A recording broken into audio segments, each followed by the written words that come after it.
Now, it was about a couple of years ago where former NBA player Steven Jackson, aka O-Block Munna Steve, checked into O-Block and became the oldest rookie to ever be part of the O-Block faction. You see, O-Block Munna Steve was looking for something new in his life because he's already been an NBA champion. He already was part of one of the biggest moments in NBA history where him and Ron Artest went in the stands and started beating up the fans. He's already been a rapper. He's already been a blood. You see, this man is Ja Morant on steroids. Yeah, he actually was like a petting zoo. You know, he didn't want to be seeing the gangsters, be around the gangsters. He had to be a part of it. He used to want to be in the field with the actual gangsters. You see, people said that Big U was out here extorting people. No, he wasn't getting extorted. He was voluntarily giving up the money. Please take me to your hood. Take me to the motherland. O-Block Munna Steve had a yearly subscription to the hood. Yeah, he was writing checks for the whole year. Yeah, in case y'all ever think that I got it twisted, I want to be a part of this. And that's exactly what he did when he was in Chicago. Yeah. A lot of y'all been O-Block pulling up, taking pictures. Where we at? Tell them how they coming. We in the middle of it. What you mean, nigga? That man said a lot of y'all be pulling up the O-Block, taking pictures. I'm taking a video with little 13-year-old kids, 15-year-old kids. I mean, look at these dudes. They ain't even got a piece of hair on their face. And you got a 50-year-old man in the middle of the housing projects just sitting around at 4 in the morning with some kids. Y'all pull up and take pictures and y'all not allowed to.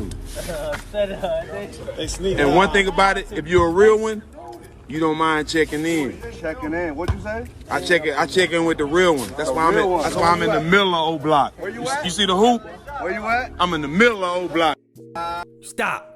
Now, I want y'all to remember what he just said. I'm going to play this for you again. He said that he check in wherever he go. He's checking in. He's tapped in with the O-Block youngins. Yeah, the third generation. He ain't even messing with R.I.P. Vaughn. He wasn't there, but the people that were actually Pierce the King Vaughn, the generation before that, Chief Keef and them homies. He ain't messing with them. O-Block Munna Steve was tapping in with the degenerates, the ones who probably still ride bikes through the hood. Yeah, the ones who parents still halfway give a damn about them, looking for them. That's how young they is. This 50-year-old man is in the block at 4 o'clock talking about he checked in. And a lot of y'all can't check in. Listen, man. Where the people's be, you know what I'm saying? Where the real people's be, man. Shit you can't pay for. No rap cap. Boy, Steven Jackson thought he had a monumental moment. He said shit you can't pay for. This was a priceless moment for his 50-year-old life. This country bumpkin from Port Arthur, Texas said, "This is a moment that I'll never forget. This is priceless times." He put on all his jewelry just to go to the hood. He was like, yo, this will really make me look like a rapper. He's studying the shit talking ways of rappers because he's 50 years old. Come on now. When Naughty by Nature was out, they didn't talk shit like that in the camera phones. This man is adapting to the new age ways of rappers. Yeah, I'm in the hood where you can't go, my nigga. What's handy? That's what he's doing. He's not talking like the OGs. He don't talk like Shawty Low. He ain't talking like Bun. You'll never see Bun B talking like that. Why is he talking like he's a young man? He's trying to be a YN. This is pathetic behavior from a 50-year-old man. Shit you can't pay for. You mean we really out here? O-Block, Chi-Town. Rest in peace, King Vaughn. We in the middle of O-Block, ain't we?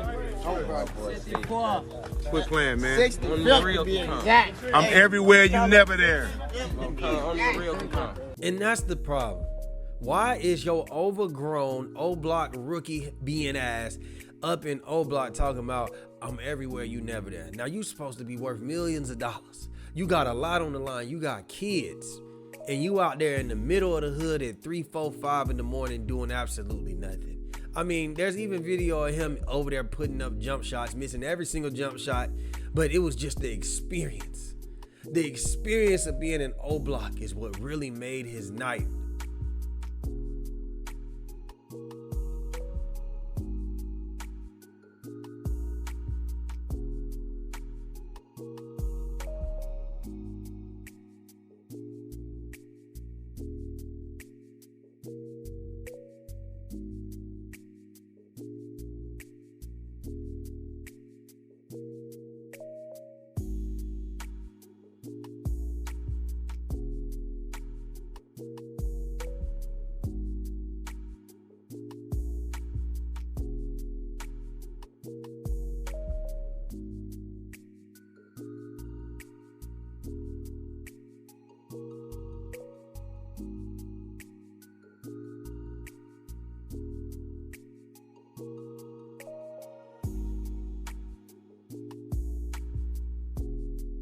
Dog, Steven Jackson was playing in the NBA when I was in high school.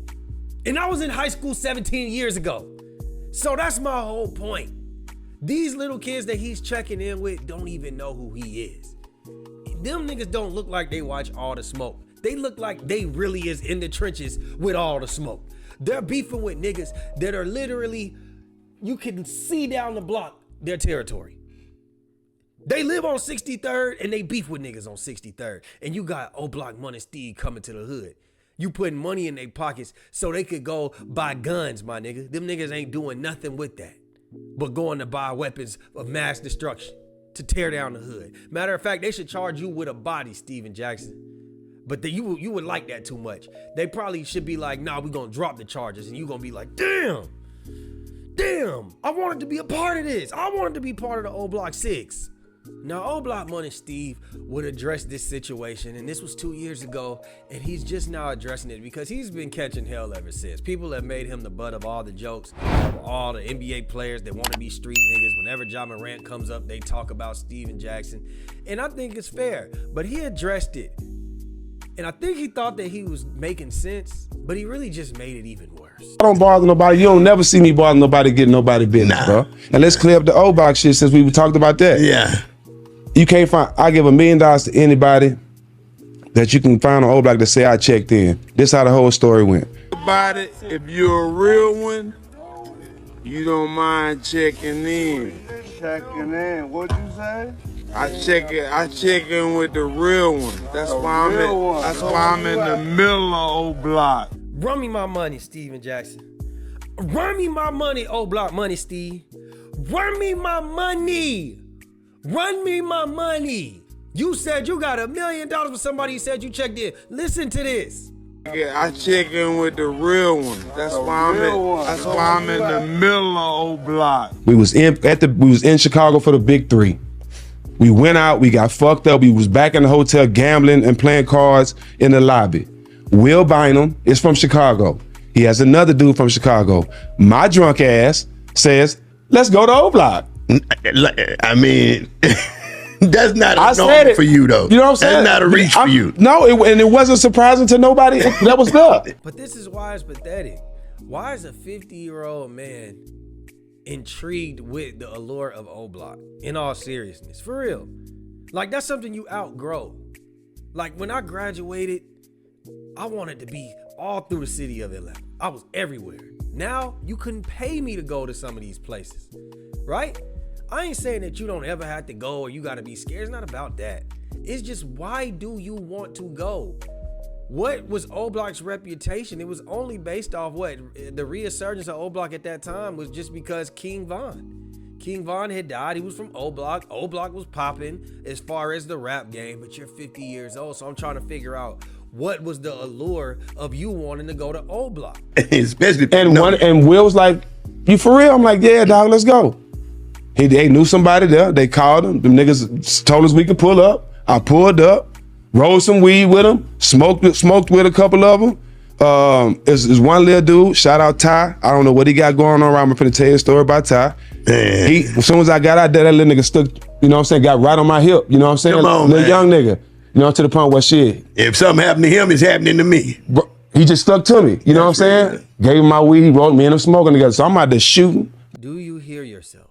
You were out there with a young kid in Taimana. I think that's what his name is. You said he was attached to your hip. Now, if he was attached to your hip, I'm sure it's because he was clutching. So he's clutching. Not only that, you said you smoked some weed with him, rolled up a blunt. You smoking with a young kid. You 50 years old. And you're smoking with a teenager in the hood. You didn't come there to show him the other side of life. You didn't do anything for it to be positive. You decided, no, I'm here because these niggas said that I'm allowed to come up here, and you probably paid them, and you was in there just shooting basketballs and doing other weird shit. That's what you were doing with a young kid. Basketball, shooting the bullshit. Oh, you Niggas smoke 5 in the morning. Yes. Like I'm in PA, nigga. Ain't no checking in, nigga. I pulled up on the youngins. You see what I'm saying? But look, I'm out there chilling, so bam. Have a good time, how the niggas burn off. The young nigga Ty, stay in touch with him. The nigga ends up getting shot. Who you think sending the money? I don't know this little nigga from nothing. I'm just a solid nigga. Yeah, sending the money to ask his sister, ask his mama, ask his daddy. Sending the money, taking care of, you know what I'm saying? He ended up getting into some trouble in jail. Well, I don't know the situation. So those type of situations where I don't know if you get, I gotta back away from that.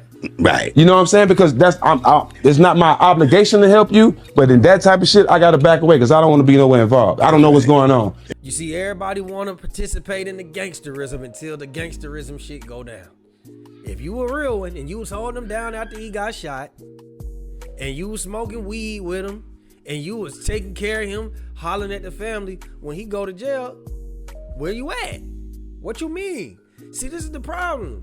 These NBA players that want to be street niggas so bad, y'all want to jump in and out of the hood. It don't work like that. O Block Money Steve, is you part of this faction or not? Is you from O Block?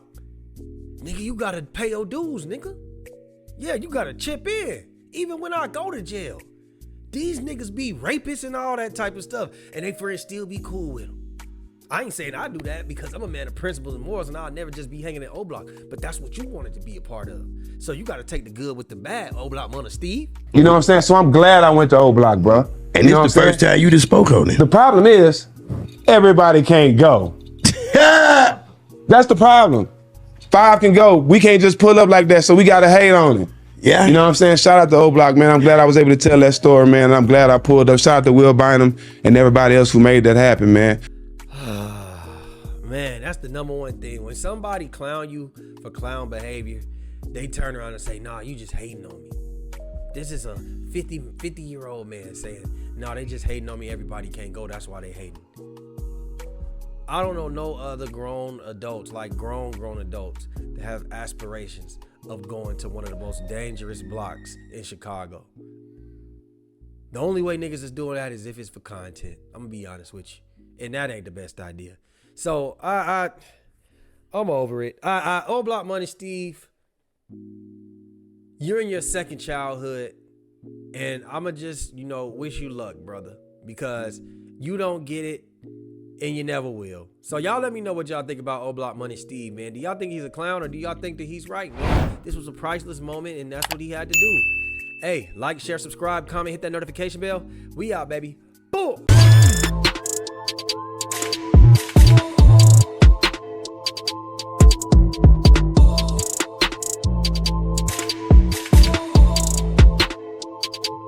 Big Just LaFlare. It's him.